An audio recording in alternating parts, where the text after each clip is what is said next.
Fala para mim como é que você amanheceu hoje. Nós estamos começando mais uma semana, né?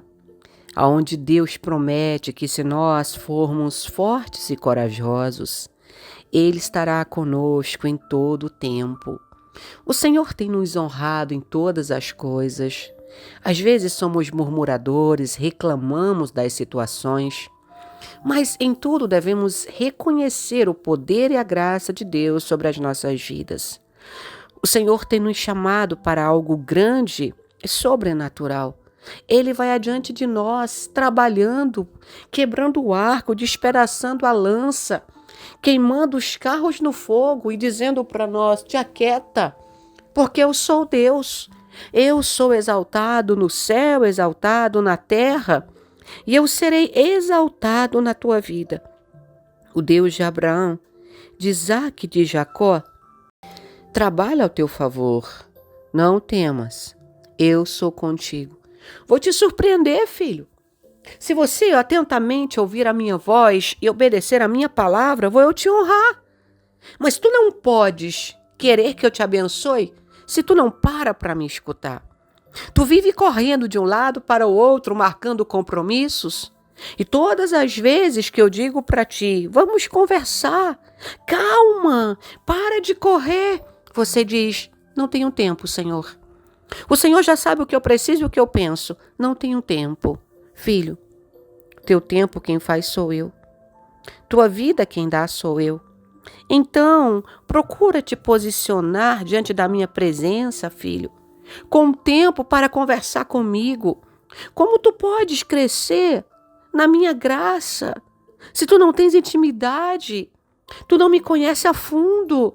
Busca a minha presença, o meu reino, a minha justiça. E tudo que você precisar será acrescentado. Eu amo você.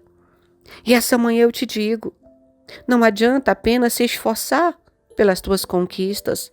Você precisa ouvir a minha voz e endireitar os seus caminhos para que o meu espírito se agrade de você. Hoje é terça-feira, 30 de agosto de 2022. Eu sou a Bispa Virgínia Arruda e eu trago para você a palavra do dia. E é quinta-feira, vamos começar o mês de setembro em uma campanha especial, espero que você não perca, campanha das portas abertas. O tema está em Apocalipse, capítulo 3, eis que põe uma porta aberta diante de ti, a qual ninguém pode fechar. Nossa convidada especial é a pastora Fernanda Brum, que estará adorando o nome do Senhor e orando comigo pela sua vida no meu canal do YouTube, quinta, dia 1º de setembro, a partir das 20 horas. Compartilha, convida todo mundo, aciona o lembrete, você não pode perder. Eu profetizo que no mês de setembro, todas as portas que você precisa, Deus vai abrir para você. Eclesiastes capítulo 4. Versículo de número 8 em diante diz assim: há um que é só e não tem segundo. Sim, ele não tem filho nem irmã, e contudo de todo o seu trabalho não há fim. Nem os seus olhos se fartam de riquezas, e não diz: para quem trabalho eu, privando a minha alma do bem? Também isso é vaidade.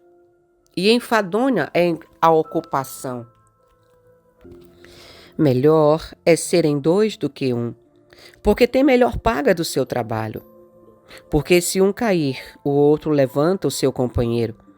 Mas ai do que estiver só, pois caindo não haverá quem o levante. Também, se dois dormirem juntos, eles se aquentarão. Mas um só, como se aquentará? E se alguém quiser prevalecer contra um, os dois lhe resistirão. E o cordão de 3 dobras não se quebra tão depressa. Melhor é o jovem pobre e sábio do que o rei velho insensato, que se não deixa mais admoestar. Porque um sai do cárcere para reinar, sim, um que nasceu pobre no seu reino. Vi todos os viventes andarem debaixo do sol com o jovem, o sucessor que ficará em seu lugar. Eu quero falar hoje de companheirismo, de confiança, relacionamento e amizade. O maior problema relacionado ao lado emocional das pessoas hoje em dia é exatamente isso: relacionamento com outras pessoas. A gente vive num mundo onde a gente tem medo de confiar. Você tem medo de contar os seus segredos para outra pessoa, porque automaticamente na nossa desconfiança já pensamos que aquela pessoa que nós estamos confiando vai nos trair. Mas aí nós vamos para a Bíblia, onde a Bíblia diz que Deus não criou o homem para viver só. O escritor de Eclesiastes, na sua sabedoria, vai dizer: existe uma pessoa que ele não tem segundo. Como assim segundo? Ele não tem sucessor. Ele não tem ninguém que possa ocupar o lugar depois dele. E a gente vê na cabeça de algumas pessoas uma ganância pelo primeiro lugar. E aí, eu conheço um exemplo de alguém que viveu a vida toda correndo pelo primeiro lugar. Só eu faço, só eu sei, só eu posso. Essa pessoa, durante muito tempo, ela puxou todas as responsabilidades para si. Por mais que pessoas chegassem e dissessem: olha, divide a tarefa, começa a confiar. A pessoa dizia: não, imagina, fulano não pode, fulano não é capacitado. Essa pessoa ficou tão sobrecarregada que chegou um dia que ela adoeceu. E na sua doença ela não tinha ninguém capacitado, ao seu ver, para ocupar o seu lugar enquanto ela retornasse. Ou seja, ela não teve a capacidade de preparar um sucessor, porque tinha medo. A Bíblia vai dizer aqui, no livro de Eclesiastes, que existe uma pessoa que é sozinha e não tem filho, nem irmã, nem ninguém. Contudo, ela trabalha feito um doido.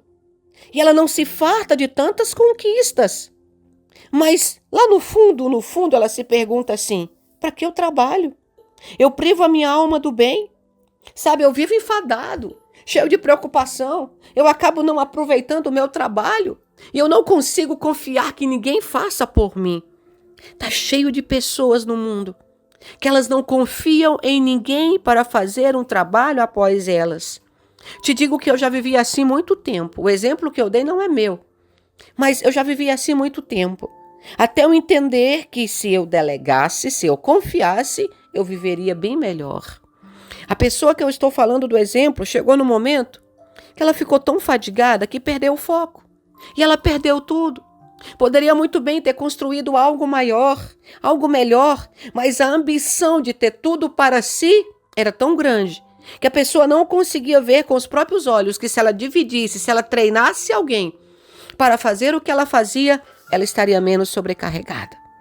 Esse é o nosso erro. Muitas vezes não conseguimos dividir algo com o nosso cônjuge. Por quê? Porque achamos que vai virar uma competição. Muitas vezes não conseguimos dividir algo com nossos filhos, com nossos familiares, ou até mesmo com amigos. Por quê? Porque sempre achamos que vai gerar uma competição. Você já pensou? Se em vez de pensar em competitividade, você pensasse que alguém que aprende com você ou que cresce com você, ela pode amanhã ajudar você naquilo que você estiver sobrecarregado? Eu sempre digo uma coisa: o verdadeiro líder não é aquele que puxa tudo para o seu peito. O verdadeiro líder é aquele que treina sucessores. Se você não consegue delegar, confiar em outras pessoas para fazer o trabalho para você e por você, você não é um bom líder. O verdadeiro líder não bate no peito e diz: só eu sei fazer, só eu posso fazer. O verdadeiro líder distribui tarefas e ensina pessoas a crescerem e lá no futuro elas podem até ser maior do que ele. Você precisa entender que enquanto você for egoísta e puxar tudo para você, você não vai aguentar. Divida tarefas, delegue, confie. No verso 9, o escritor diz assim: melhor é serem 2 do que 1, porque tem melhor paga do seu trabalho. Imagina só, temos uma casa, um homem e uma mulher, só um trabalha. É pesado, não é? É cansativo. Se só um trabalha, só um paga as contas, fica puxado o negócio. Mas se os dois trabalham, os dois ganham, somando os dois salários, imagina só, não pesa para nenhum lado. Assim é em todo tipo de relacionamento. Nós precisamos confiar que as pessoas podem nos ajudar. Tem que haver cumplicidade. Tem que haver sinceridade. A própria Bíblia diz que é melhor serem dois do que um. Que sejam 3, que sejam 4.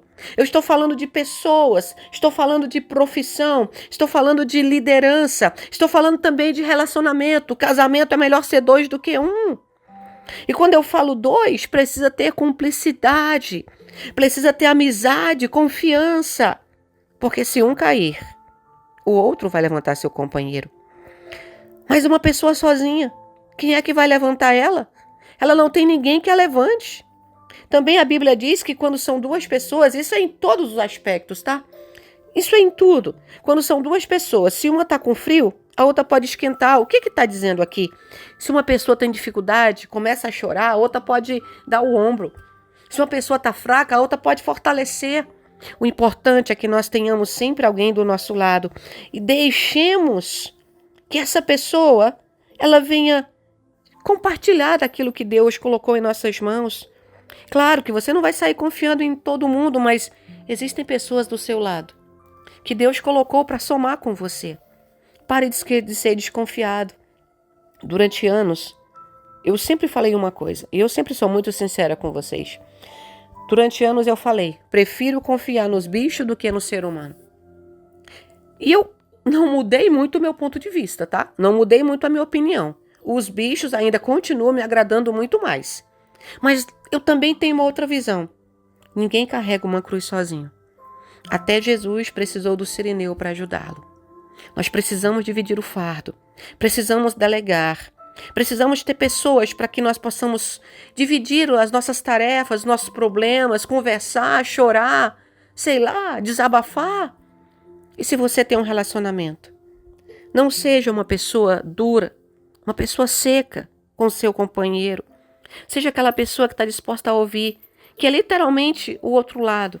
Olha, somo contigo, choro contigo, eu estou aqui do teu lado, que tu precisar eu te ajudo, você não está só. Isso faz a diferença na nossa vida. Muitas pessoas estão sofrendo psicologicamente porque estão sozinhas. Algumas porque procuraram a solidão. Elas não sabem conservar pessoas do seu lado. E outras porque não aprenderam a levantar um sucessor no seu lugar. Mas que você possa aprender nessa manhã com essa mensagem. Que nós possamos entender, é melhor serem 2 do que 1. Se você construir um sucessor, se você ensinar um sucessor, ele vai ficar no seu lugar. Mas se você não capacitar ninguém, não ensinar ninguém, seu trabalho vai terminar em nada. Faça essa reflexão, que você possa entregar nas mãos do Senhor a sua vida e perguntar, Senhor, quem eu devo treinar para continuar no lugar que o Senhor me colocou? Não esqueça de se inscrever aqui no canal, dar o seu like e ativar o sininho. Agora você vai cantar comigo, Tua morada, Senhor, é o lugar que eu quero estar. Que o Senhor te abençoe e te guarde. Que o Senhor faça resplandecer o rosto dele sobre você e te dê a paz. Amanhã, se o Senhor deixar, eu volto na palavra do dia.